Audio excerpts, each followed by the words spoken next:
আসসালামু আলাইকুম, স্বাগত জানাচ্ছি আমাদের নিয়মিত আলোচনা ভয়েসেস অফ ডেভেলপমেন্ট অনুষ্ঠানে। ভয়েসেস অফ ডেভেলপমেন্ট এই প্রোগ্রামটির পরিকল্পনায় এনডিপি করেছে এভাবে যে আমাদের বর্তমান যারা আমরা উন্নয়ন সংস্থার সাথে জড়িত আছি তারা নিশ্চয়ই অবগত আছেন যে এই উন্নয়ন সংস্থার যে দাতা সংস্থাগুলো তাদের পরিকল্পনায় কিছু পরিবর্তন এসছে, পলিসিতে কিছু পরিবর্তন এসছে। তো এই পরিবর্তনের ফলে এই উন্নয়ন যে সংস্থাগুলো আছে তারা বিভিন্ন রকম চ্যালেঞ্জ ফেস করছে। এই চ্যালেঞ্জগুলো মোকাবেলা করে আমরা বাংলাদেশ হিসেবে কিভাবে টেকসই উন্নয়নে অংশগ্রহণ করতে পারি, কিভাবে নিজেদের যে কমিউনিটি আছে তাদের উন্নয়নটা কন্টিনিউ করে যেতে পারি, এটা নিয়েই আসলে আমরা বিশেষজ্ঞদের সাথে আলোচনার এই আয়োজন করেছি। আমাদের আজকের পর্বে উপস্থিত আছেন ডক্টর আরিফিন ইসলাম, কান্ট্রি ডিরেক্টর নুরা হেলথ। ধন্যবাদ।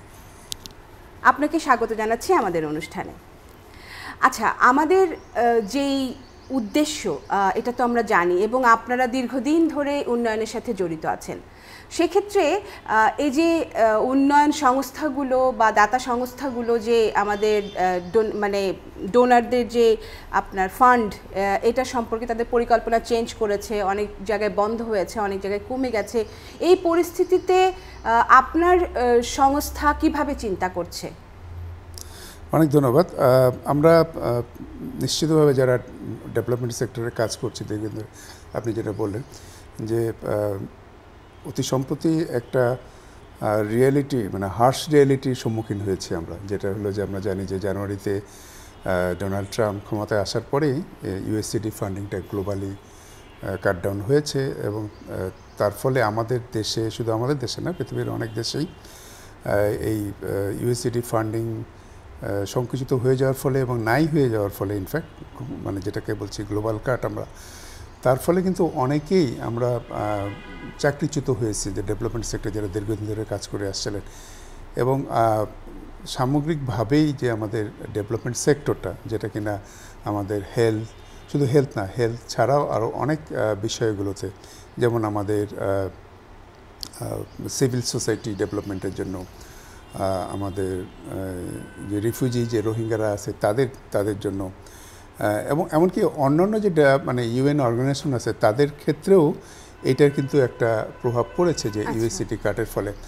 তা সামগ্রিকভাবে আমরা যদি দেশের কথা চিন্তা করি তাহলে কিন্তু আমাদের যে অর্গানাইজেশনগুলো বা যে এনজিওগুলো ইউএসএইডি ফান্ড ডিপেন্ডেন্ট ছিল এবং যারা যে কার্যক্রমগুলো করতো হেলথের জন্য কার্যক্রম বলি বা রিপ্রোডাক্টিভ হেলথের জন্য, অ্যাডোলেসেন্ট হেলথের জন্য, কিংবা আমাদের সিভিল সোসাইটির ডেভেলপমেন্টের জন্য যে কাজগুলো হতো সেগুলো বন্ধের পাশাপাশি কিন্তু একটা বিপুল সংখ্যক কর্মী বাহিনী যারা দক্ষতা অর্জন করেছে দীর্ঘদিন ধরে কাজ করার ফলে, এবং তাদের মধ্যে সিনিয়র, জুনিয়র, মিড লেভেল অনেক ধরনের কিন্তু কর্মকর্তা বা আমরা বলবো হেলথ ওয়ার্কার্স আছেন, তারা কিন্তু চাকরিহীন হয়ে পড়েছেন।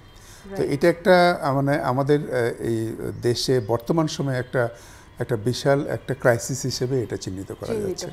এবং আপনি যদি আমাদের এনজিওর কথা বলেন, আমি যে এনজিওতে কাজ করি, সরাসরিভাবে আমরা ইউএসএইডি সরকারের বা ইউএসএইডি ফান্ডে আমরা আমাদের কার্যক্রম চলে না, এটা ঠিক, কিন্তু রিপল ইফেক্ট তো থাকেই।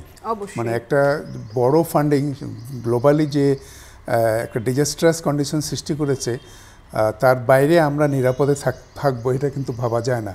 সুতরাং অন্য যে কোনো ফান্ডিংয়ে যে কাজগুলো চলুক না কেন, তারাও কিন্তু কোনো না কোনোভাবে এইটার ইম্প্যাক্টেড হচ্ছে, তারা নেগেটিভলি ইম্প্যাক্টেড হচ্ছে, এবং তাদের কার্যক্রমের মধ্যে এটা একটা বিরূপ প্রভাব পড়ছে। যেমন আপনি চিন্তা করেন যে ডাব্লিউএইচওকে তো ঘোষণা দিয়েই বন্ধ করা হয়েছে, এবং ইউনিসেফ, গ্যাভি যারা ইমিউনেশনে আমাদের কাজ সাপোর্ট দেয়, ইউএন অর্গানাইজেশনগুলো ইনক্লুডিং গ্যাভি, তাদেরকেও কিন্তু ফান্ড কাট হয়েছে, এবং সেটার কিন্তু ইম্প্যাক্ট সরাসরিভাবে কার্যক্রমের মধ্যে পড়বে। যারা সেবাটা পেত তারা কিন্তু সেবা পাওয়া থেকে বঞ্চিত হবে, এবং তাতে করে আমাদের স্বাস্থ্যের যে ইন্ডিকেটরগুলো যেগুলো আমরা এত দীর্ঘদিন ধরে আমরা অর্জন করেছিলাম, আমরা একটা ভালো অবস্থায় ছিলাম, অনেক প্রতিবেশী দেশের চাইতেও আমরা অনেক ভালো অবস্থায় ছিলাম, আমরা সেই জায়গাতে কিন্তু বিশাল বা ব্যাপকভাবে একটা ধস নামবে আমার কাছে মনে হয়। তাহলে এই পরিস্থিতিটা তো আমরা বুঝতে পারছি যে আসলে এখন খুব ডিভাস্টেটিং একটা সিচুয়েশনের মধ্যে দিয়ে আমরা যাচ্ছি। তো এক্ষেত্রে এখন আমরা কোপ করছি কেমন করে, মানে বর্তমানে আমরা টিকে আছি কেমন করে বলতে আপনি মনে করছেন? অনেক ধন্যবাদ। আচ্ছা, একটা বিষয় কিন্তু আপনি দেখবেন যে আমাদের হিউম্যানের একটা নেচার আছে অ্যাডাপ্টিবিলিটি। আমরা যে কোনো সিচুয়েশনে কিন্তু অ্যাডাপ্টেড হয়ে যেতে পারি, এবং এই যে এত বড় একটা ডিজাস্টার হয়েছে, এবং এটাও হয়তো আমি মনে করি বা বিশ্বাস করি এখান থেকেও আমাদের একটা উত্তরণ ঘটবে। এবং অলরেডি কিছু অর্গানাইজেশন আমরা দেখছি যারা কিনা পার্শিয়ালি এফেক্টেড হয়েছে। মনে করেন একটা অর্গানাইজেশন, তার হয়তো কিছু ফান্ডিং আছে ইউএসএইডি থেকে আসে, কিছু ফান্ড তারা পায়, আবার হয়তো অন্যান্য সোর্স থেকেও তারা পায়। তো তারা কিন্তু এর মধ্যে তারা দেখছে যে মানে অ্যাটলিস্ট যারা ওই ইউএসএইডি ফান্ডিংয়ে কাজ করতো তাদেরকে কোনো না কোনোভাবে অন্যান্য ফান্ডিংয়ে সেখানে সারপ্লাস কিংবা তাদের মানে আয় ব্যয়ের মধ্যে সামঞ্জস্য করে তাদেরকে রাখা যায় কিনা, এই ব্যাপারটা কিন্তু তারা এক্সারসাইজ করছে। অর্গানাইজেশন ভাবছে যে তাদেরকে মানে কাউকে তো ছাঁটাই করে দেওয়া খুবই সহজ, কিন্তু ক্ষতিটা হলো এটা অর্গানাইজেশন তো এতদিন ধরে বা তারা নিজেরাও যেতে প্রফেশনাল ডেভেলপমেন্টটা হয়েছে, সেটা তো একটা বেনিফিট আছে। অর্গানাইজেশন যদি সেই মানুষগুলো থাকে, সেই কর্মীগুলো থাকে, হিউম্যান রিসোর্সগুলো তৈরি হয়েছে ওভার দ্য টাইম, তো সেটা তো তাদের অর্গানাইজেশনের জন্য তো একটা মানে বেটার মানে কন্ডিশনে নিয়ে যেতে পারে তাকে। সো তারা কিন্তু এটা চেষ্টা করছে যে অন্যান্য ফান্ডিং থেকে কিভাবে এদেরকে অ্যাকোমোডেট করা যায়। কিন্তু অনেক অর্গানাইজেশন তো শুধুমাত্র ইউএসএইডি ফান্ডিং এ ডিপেন্ডেন্ট ছিল, তাদের ক্ষেত্রে তো ওই সুযোগটা নেই, তাই না? তো তাহলে যেটা হচ্ছে যে অনেকেই কিন্তু আমরা আনএমপ্লয়মেন্ট পাচ্ছি, মানে বেকারত্বর ব্যাপারটা অনেক বেড়ে গেছে, এবং সেটা কিন্তু সব লেভেলে, সব লেভেল বলতে যে প্রফেশনাল এবং সিনিয়র লেভেলের, মিড লেভেলের এবং জুনিয়র লেভেলের। এবং এটা রিলেটেড কিছু মানুষ ছিল, যেমন হচ্ছে আপনার ফ্রিল্যান্স অনেকে কাজ করতো, এক্স্যাক্টলি, সেটা অনেক বন্ধ হয়ে যাচ্ছে।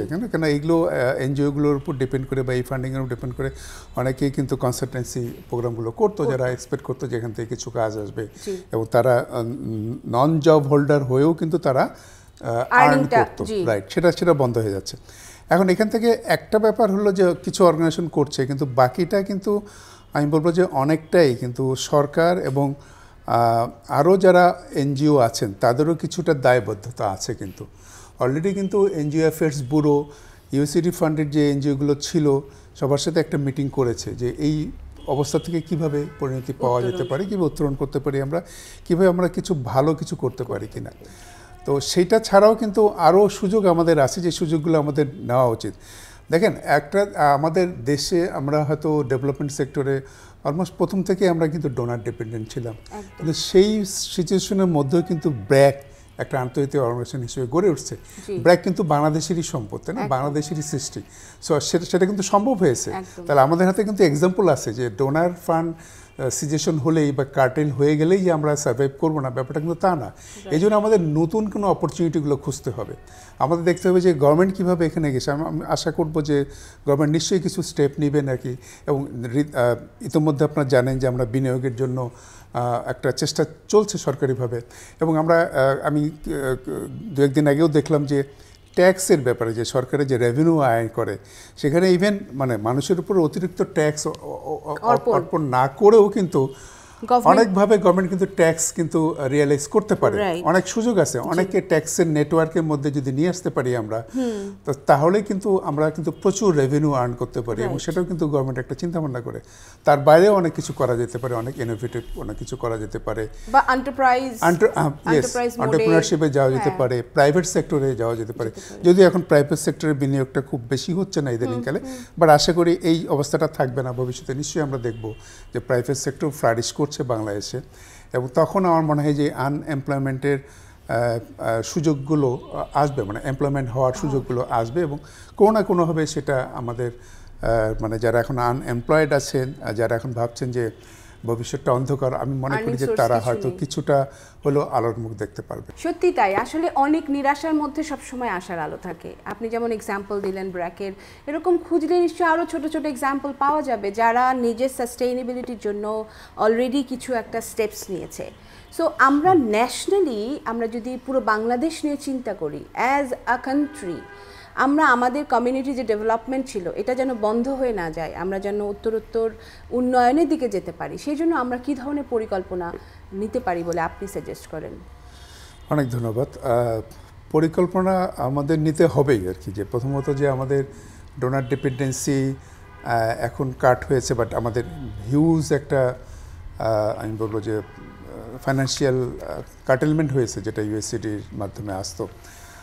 এটাকে বরঞ্চ আমার মনে হয় যে এটা একটাকে ব্লেসিং ইন ডিসগাইজ হিসেবে দেখা উচিত, যে আমরা যে ডিপেন্ডেন্সি এতখানি ছিল যে আমরা কিন্তু অনেক সময় হয় কি যে মানে শিশুদের বড় করে আমরা হয়তো মানে বলি যে একসময় সে সেলফ ডিপেন্ডেন্ট হবে, কিন্তু মা বাবার ছায়া থাকতে থাকতে শিশুরা অনেক সময় ভুলে যায় যে সে নিজে কিছু করতে পারবে বা তার যে পটেনশিয়াল আছে সেটা কিন্তু সে রিয়েলাইজ করতে পারে না, বিকজ সে তো এক্সপোজ হচ্ছে না, তাই না? তাকে সেই আপনি হার্ড মাটি, শক্ত মাটির মধ্যে আপনি দিচ্ছেন না হাঁটতে, আপনি তো কুশন করছেন, তার হাঁটাতে কুশন বিছিয়ে দিচ্ছেন। তো সেইটা কিন্তু যখন চলে যায় তখন কিন্তু সে কিন্তু গ্র্যাজুয়ালি হাঁটতে শেখে শক্ত মাটিতে, তাই না? সবার মাথার উপরে কিন্তু মা বাবা সবসময় থাকে না। একইভাবে এইভাবে যদি আমরা দেখি, মানে এই ঘটনাটাকে যদি এইভাবে আনি আমরা, তাহলে কিন্তু আমাদের দেশের মধ্যে আমাদের দেশীয় মানে অনেক কিছু উদ্ভাবনী সুযোগ আছে, আমাদের অনেক ইনোভেটিভ আইডিয়া নিয়ে আমরা কাজ করতে পারি। আমাদের অনেক ফিলান্থ্রপি আমাদের দেশেও আছে, দেশের বাইরে আছে। আমরা যদি চিন্তা করি যে আমাদের যে সোর্স অফ আর্নিং, তার মধ্যে কিন্তু রেমিটেন্স একটা বড় আয় আছে, তাই না?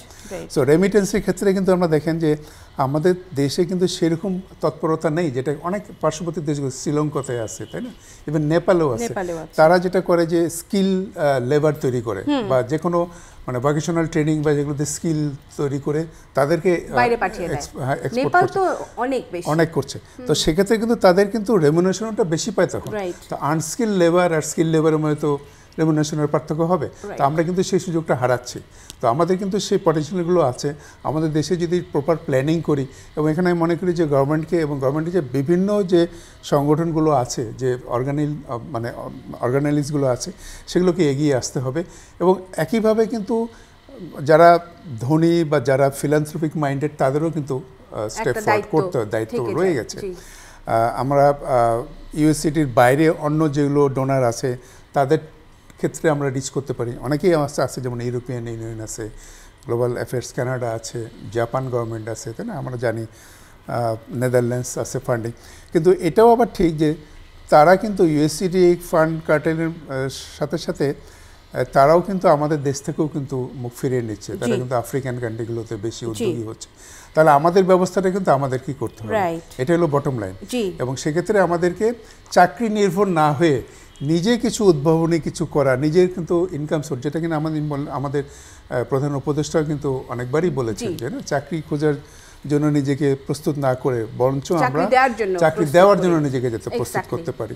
তাহলে সেই স্কিলটা যদি আমরা ডেভেলপ করি, তাহলে ডেফিনেটলি আমাদের মনে হয় যে আমরা এখান থেকে উত্তরণ হতে পারবো। এবং এখানে আমার কাছে মনে হয় যে বেশ কিছু ভয়েস রেজ করা দরকার, বেশ কিছু প্ল্যাটফর্ম, যেমন আপনারা যে কাজটা করছেন সেই প্ল্যাটফর্মটা কিন্তু একটা ভালো কাজ করতে পারে, যে সবার ভয়েসকে একখানে নিয়ে এসে একটা বড় ভয়েস নিয়ে এটা সরকারের কাছে বলতে পারি।